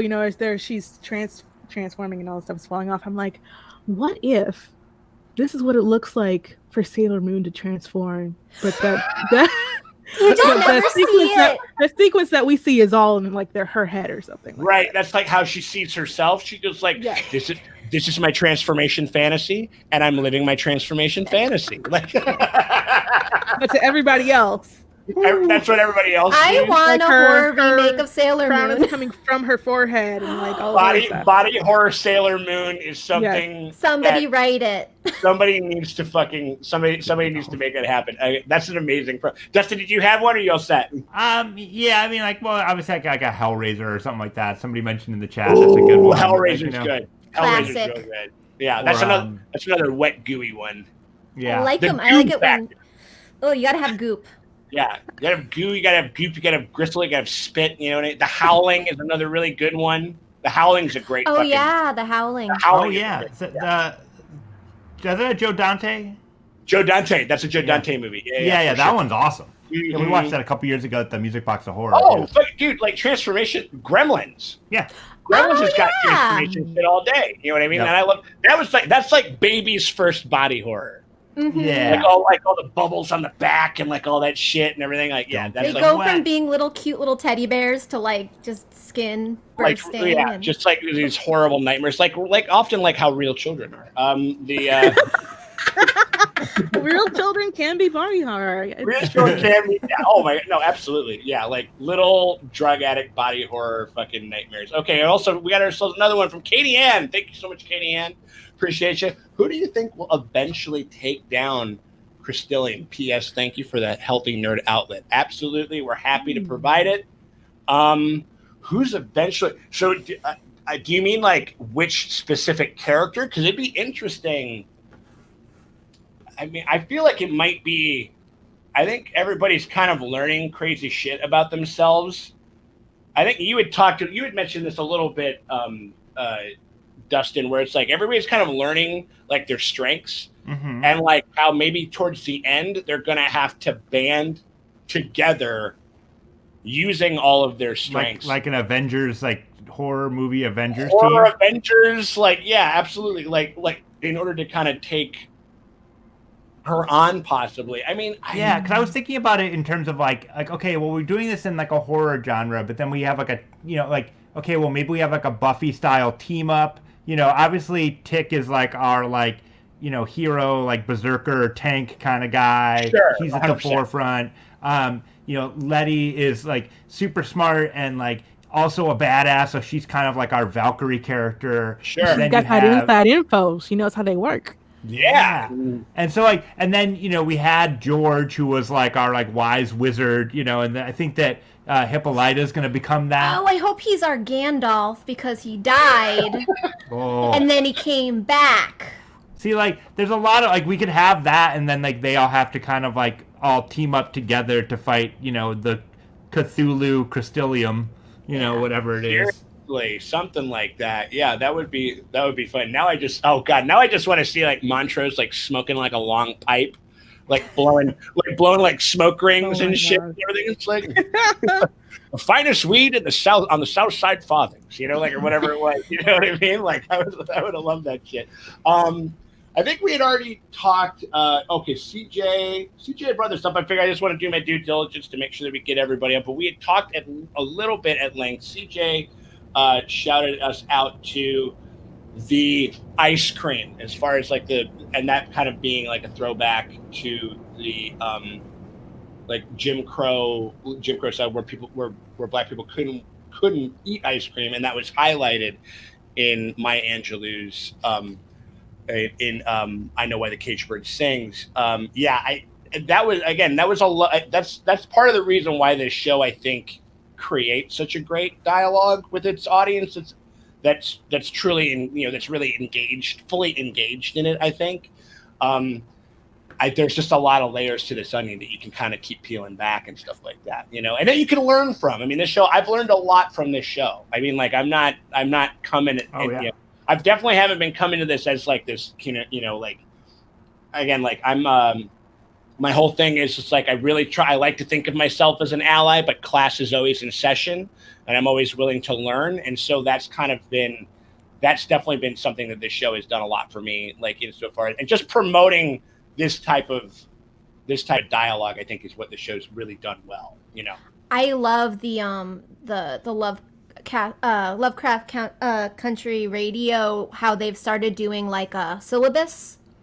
Where sure. Like, point you in the direction, and I was like, yeah. And I mean, the show itself is a syllabus because you can like what's that poem? What's that song? What are they referring to? But now they're actually like listing it out. So it's like, hey, thanks for doing like their little bibliography down there. You know what I mean? For like this fucking paper that they've been doing, which I thought was great. Which also shout out Nella Larson's Passing, great book. Oh yeah. If you're interested in the idea of passing, if you're just hearing about what the concept of passing is, for all the white people listening. We got another great one, a $10 super chat from Dominique Elise. Thank you so much. My grandmother was a teenager on Chicago's South Side in the 40s and the 50s. The distance that you had to keep from anything associated with whiteness was astounding. Ruby had to have been on cloud 9, or at least deadly curious. Yeah, I mean, I thought that was something that this episode really tried to. I think it was because Ruby's character had kind of been primed to be willing to not to use like a kind of a shitty thing, but to take a bite out of that apple and to kind of go to take that kind of weird step that you probably, had she not had so many roadblocks put up in her way that previous couple of weeks, she might have, maybe she wouldn't have, maybe if she had gotten that job, or maybe if she had kind of been accepted, or maybe if she, you know what I mean? Like, I just think that, I don't know. It was like this weird fling that she had, but something it seemed like towards the end of the episode, she was like, are we going to see Rubillery again? Do you think? I think we will, but I think she'll definitely approach it differently because, when she first kind of gets into it, she's kind of like, oh, okay, this is a little better than I thought it could have, could be. But by the time we get to Denmark Reese's bar, she's sick of it. She's over it. She wants no more parts of it. Like, she's seen this, the inside to whiteness and how white people talk about each other and black people and how they view them and everything. She's like, oh, this is not it. I don't want this at all. Which is why she goes back in the alley and she, destroys the potion. But also she's like pulling the skin off her, like she can't get it off fast enough. See, I like Tamara's reaction where she's just like, I'm just gonna drink through this. I'm gonna get through this night. They're embarrassing me in front of all of the people I know in my neighborhood, and we'll never speak of this again. It's like, and they're calling her Tam, which is not her name. Yeah. And had she called any of them some kind of nickname, it would have been a problem. Because she was already doing all their work in the store for them, right? Which is why she's in her station. Where it's like, they're out in the back eating bonbons, trying on merchandise. Like, that's true. I mean, like, I thought that those scenes of Ruby kind of, I guess, kind of like have like kind of exerting a little bit of flex over Tamara were really interesting. Like, I thought that it was, I don't know, the first ones I think were especially, I think she was just kind of mad at her because I was like, oh, you got the job because you're pretty and the manager wants to try to fuck you. Like, that's kind of like how she's reading it or whatever. But by the end of it, she kind of, again, like you said, Maria, she was like she's like, I'm over this. I don't like this anymore. And I actually feel a lot more for Tamara than I did at the start of it. You know what I mean? Because she was definitely like hard on her in those. Yeah, well, I don't think she necessarily thinks Tamara got the job because she's prettier or anything like that. But Tamara applied. Okay. I mean, Tamara applied on a whim, right? And Ruby's been planning for this since before the show even began, right? She's taking all these courses and everything. And the only reason why Tamara got it is because she was first. That was it. Yeah. It wasn't about her qualifications, whatever. So Ruby's like, I've worked so hard for this, and they just gave it to you. Right. Now, had Ruby actually gone and applied, I still don't think they would have hired her, even if she was first. because she is the bigger woman. They're not going to have her out in customer service. And then also because she is so smart, has taken all this initiative and this ambition to take these classes, they're going to view her the same way that cop viewed Atticus in episode 1. Yeah. So smart. Sure. Yeah. You know, they'll feel like they won't be able to control her. Yeah. There's definitely something to that. Absolutely. All right, we got another one from Dominique Elise, which I thought was really good. I think somebody else was, Luminara 843. Here, let me get this up here real quick. Think that Dell and the real William are downstairs bleeding out for these potions. What do we call? Elevator to that basement. Oh God, what would that mean? Oh man, Downey. As a book reader, and I know Maria, you read the book. I haven't. Oh, okay. Ooh. I'm gonna sit this one out. Oh shit. So wait, are you saying that we do find out where the potions come from, or we find out what's in the basement? In the book, they do. Interesting. But I don't know because they've changed so much for the show. It's hard to know if it's completely. Some things are completely different, so I don't even know if I have the right answer. But I don't want to say what the book was in case they go that route. So. Oh God, what would we call? So what's an evil elevator? What's that? What's what the do you call opposite of Ellie? Heli? Heli. There you go. Yes. There you go. A elevator, yeah. Elevator, absolutely. Yeah. I mean, I wonder. I mean, I think that would definitely do two things, because then you'd figure out if. Because I was thinking possibly, because there was that story that Christine had told about William, where they thought that they had killed him, but he actually survived.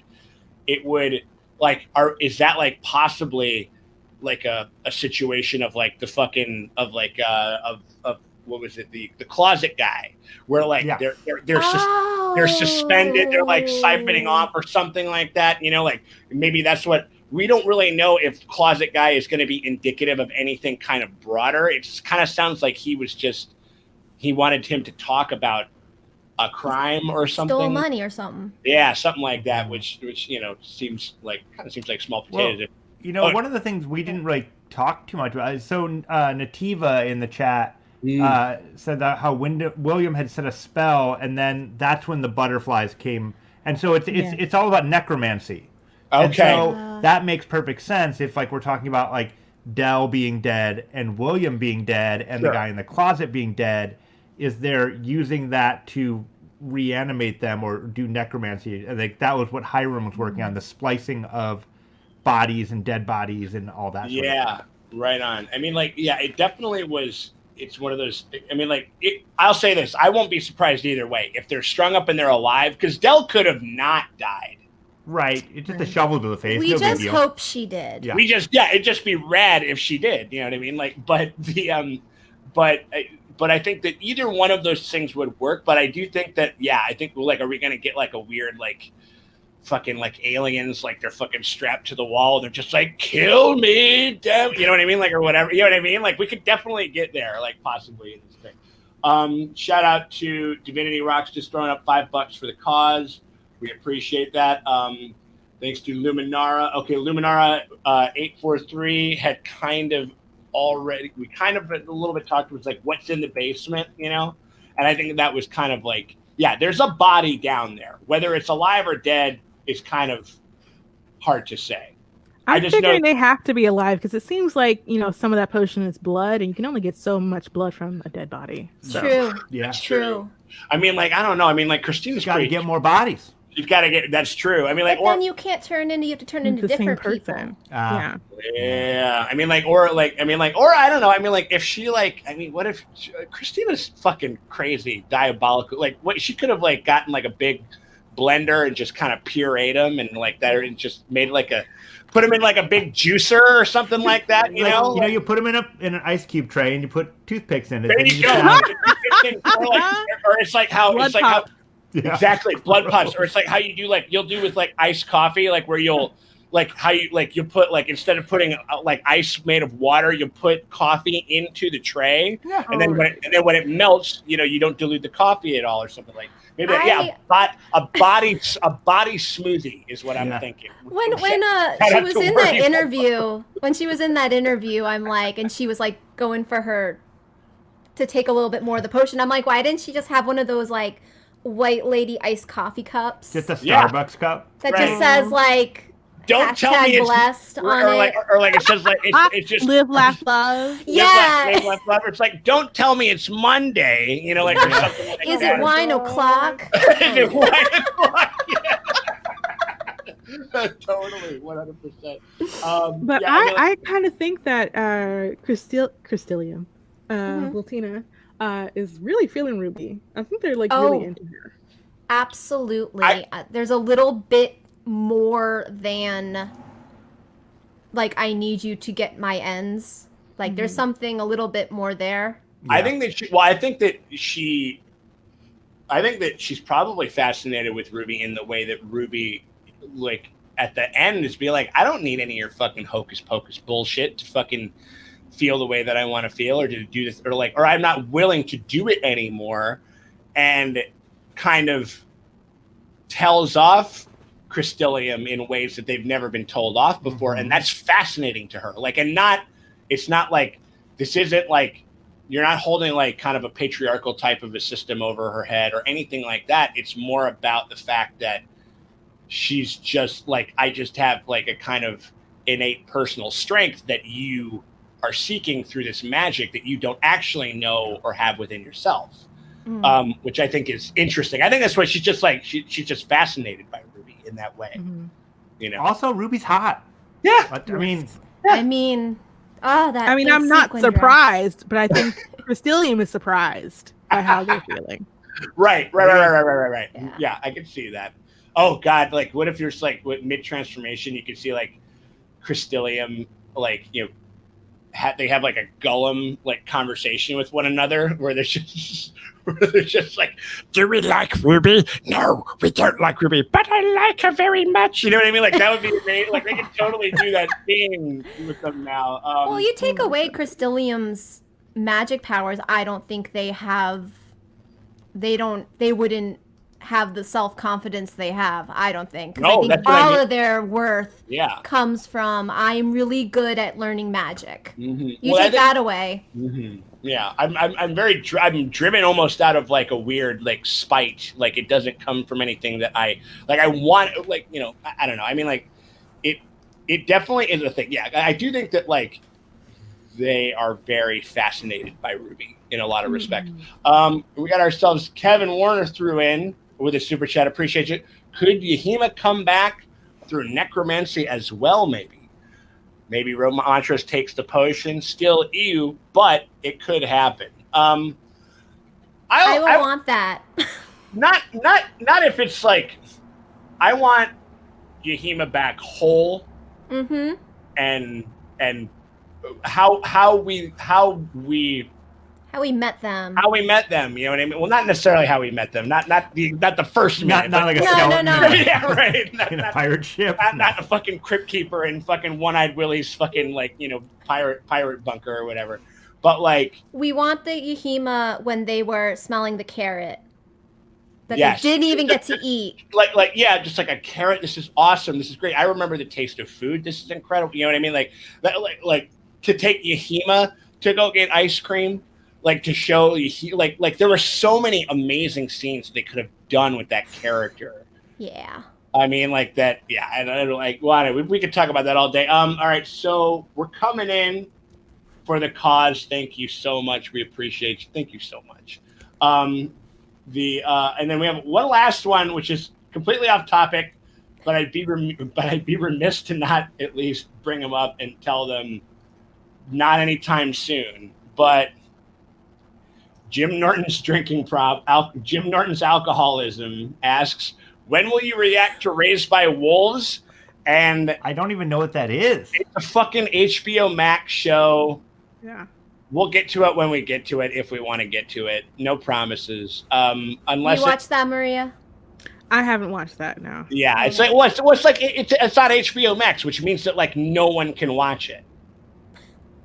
It means like it's impossible to find, and it's hard as fuck to watch. So I don't know, but I mean, if it's good, we'll get around to it. But it's one of those things where right now we're doing this show, we're doing The Boys, we're doing Mandalorian coming up, and those are kind of the shows that sort of have like existing sort Avatar. of like Avatar: The Last Airbender, where it's like you got to like, not to say that we wouldn't ever consider doing it, but we'll see how it goes. I don't know if the show's any fucking good. You know what I mean? Like in this show, I'm way more invested in a show like this that has something interesting to say. In The Boys, which is shaping up to have a lot of interesting things to say, honestly. And then just like Baby Yoda, dude. Like that's just that's just a boy. That's just that's our house. That's where we live. So much. I know, I right? know. How can you not? I know. I mean, like, and so coming at the tail end of this, does anybody have any more things that they want to kind of get into? Any more things that they think are gonna happen with this coming episode, or what are we thinking? Well, with this coming episode, I'm not sure what's going to happen. Because, like, this episode answered, like, so many of the questions that we have been building up to since episode 1.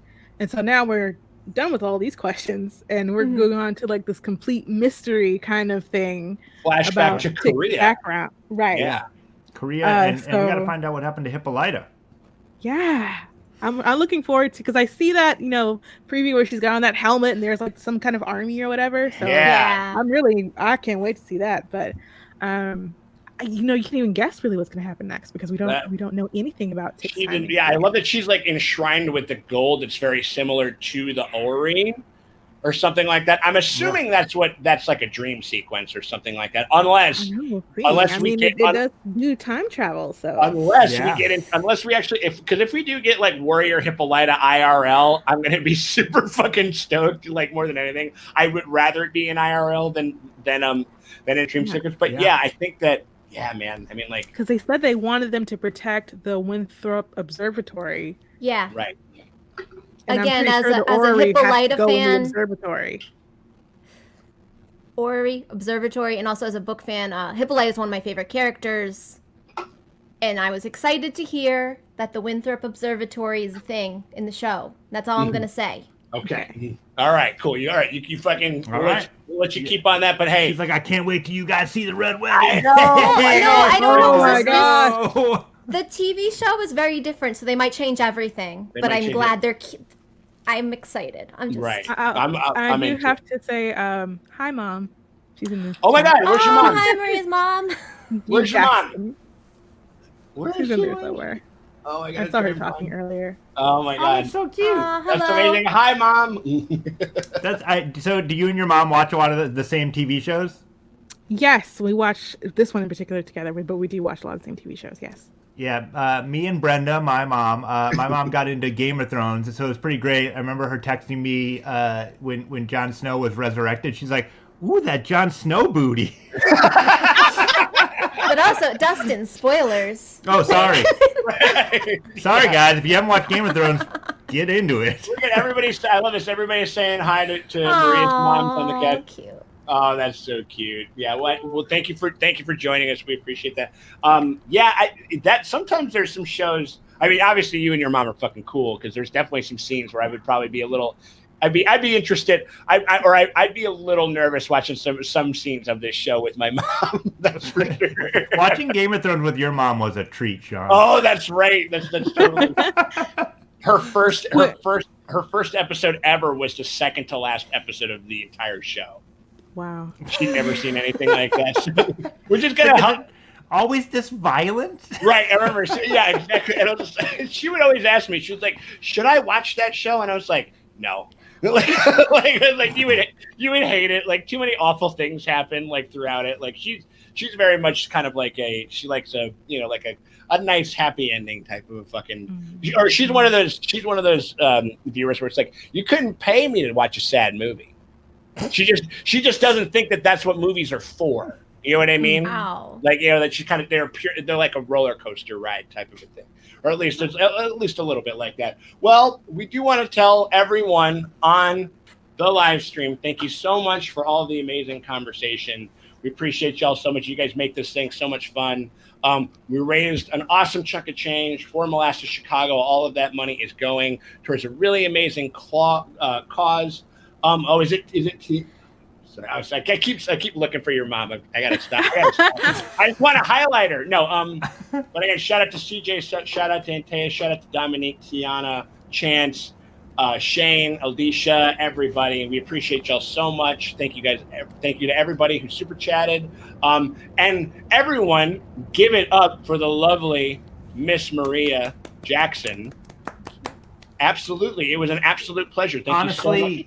You were one of the standout stars right from the get-go on our first, right out the first discussion, and I am so excited that you get to be part of this with us actually on screen. Yeah, you just blew us away, just your depth of knowledge and just just how on it you were, and so it's really cool for us to be able to interact with you and have this discussion about this great show. I find certain shows are like empathetic, knowledgeable people honeypots.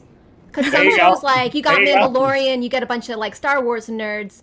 Like, you get a Watchmen, or you get, like, shows like this where you can actually delve into shit. It's just catnip for, like, nerds who like history and, like, music. And so, I don't know. I think we've attracted... Our live discussions attract some of, like, great people that I want to hang out with. Dee Dee. I love Dee Dee. Hi, Dee Dee. Oh my God! You got some of your friends in the chat. That's awesome. Yeah, I mean, everybody. If you need another awesome part of your Lovecraft Country diet, you got to go. I have the link is in my pinned comment on the comments of this video right now. You can head on over and check out Lovecraft Country Crossing, which is Maria's podcast. We're absolutely lucky to have it. Oh, we found her, G Jackson. Oh, there she is. Yes, that's amazing. Thank you so much. Thank you so much, Miss Jackson, for joining us and stuff like that. Your daughter has been an absolute delight, and I think we're gonna have to have you on at least one, because what I'm thinking is because next week Meeks is coming back. I'm looking into booking a couple more, but I'm thinking we got to try maybe take a stab at like the finale. We get like a fucking CNN. Like Brady Bunch like panel discussion of a bunch of people. I think we should maybe go for it. I think that'd be super fun. Yeah, I think that would be something cool. But so next week we're gonna have returning Miss Tamika, aka Manic Meeks, is gonna be back with us. But I think another person that's gonna be returning is gonna be you, Maria, because you've been an absolute delight. So we're lucky to have you. Thank you so much to everybody. Thank you for having me. Appreciate I had a great time. Oh yeah, I mean, like, no, it's been great. I mean, like, so let's do it again. I'll hit you up and we'll figure out when, stuff like that. Everybody, thank you so much to everybody in the comments. We love you. Take care of yourself. Stay safe. Wear a goddamn fucking mask. God damn it. And Tiana Freeman does it. Night, guys. Be careful, Dustin. I'm not gonna. Right. Morgan's not allowed around any sharp knives. It's gonna be fine. No stilettos. Like she only wears platform shoes. 100. Wear platforms, but man, that would really be a real kick in the dick. I'll make it fit. There we go.